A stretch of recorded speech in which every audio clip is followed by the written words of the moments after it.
Okay, sorry about that little interruption of a phone call.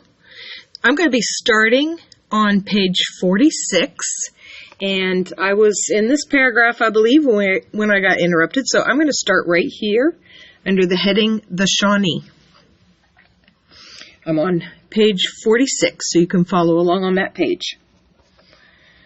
The Shawnee lived in Ohio in about 1700. Many of their settlements were along the Ohio River. The Shawnee were driven off their lands by the Iroquois, who used the area only for hunting. In the 1740s, the Iroquois lost some of their control over lands in Ohio. The Shawnee soon returned to the area.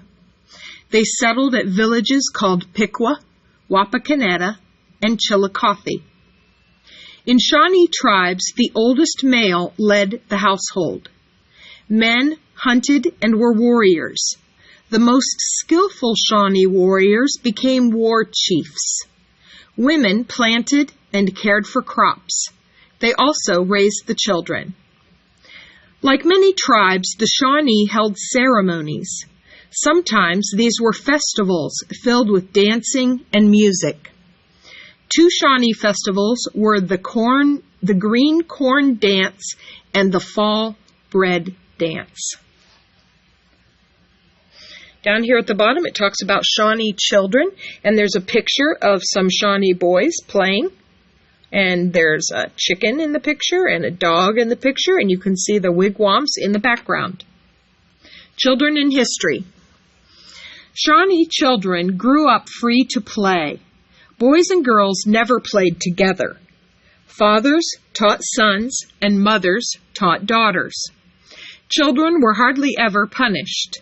From a very early age, they were taught to follow the laws and customs of their tribes. Boys played sports that involved running, swimming, jumping, and archery. These activities helped them to grow strong and develop their skills as hunters and warriors. Shawnee girls played house by following what their mothers did. They made mud pies, which helped them learn to cook. They also played with clay to develop skill in making pots and other containers. Page 47, the Miami.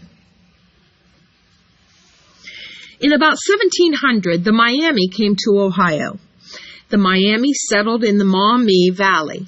Over time, they became one of the most powerful tribes in Ohio. Unlike most Algonquian tribes, the Miami lived in longhouses.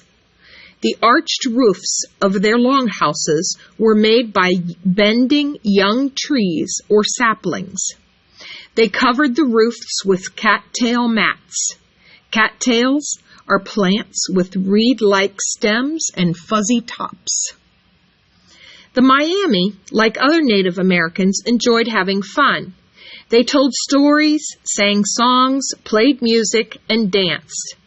Many Native American toys, including balls, blocks, and tops, are similar to toys used today.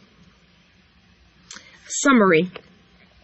Algonquian tribes moved into Ohio in the 1600s and 1700s.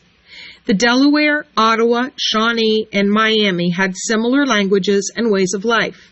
Each tribe, however, had its own culture. The picture at the top of this page is a photograph of a modern-day celebration called a powwow that many Native American descendants participate in to wear traditional costumes and do traditional dances and eat traditional foods. This is a Miami tribe member keeping his ancestors' culture alive with this festival dance. Down at the bottom of page 47 are some review questions for you to go through. I recommend that you go through these questions, and if you don't know the answer to the questions, that you look back in this lesson to find the answers to the questions. Page 48, compare tables. A table is a good way to organize information. They're not talking about a dining room table here. They're talking about a chart, that has columns and rows with boxes of information. This is a table. Tables show numbers, facts, or other information. Tables can also classify or group information in many different ways. These two tables compare Ohio Native American homes. So, Group A, or Table A, shows the groups right here and the kind of home they lived in right here. Table B shows Ohio Native Americans grouped by their kind of home. So this is a list of the different kinds of homes they made. And then these are the groups of Indians that lived in each of these kinds of homes. So these two tables basically have the same information, but they're organized in different ways. This one lists the groups and then tells what kinds of home each one lived in. This one lists the homes and tell which groups lived in each of these different kinds of homes. Also, if you notice on page 48 at the bottom, there's a picture of a pair of moccasins. Moccasins are Native American shoes that are generally made out of deerskin leather.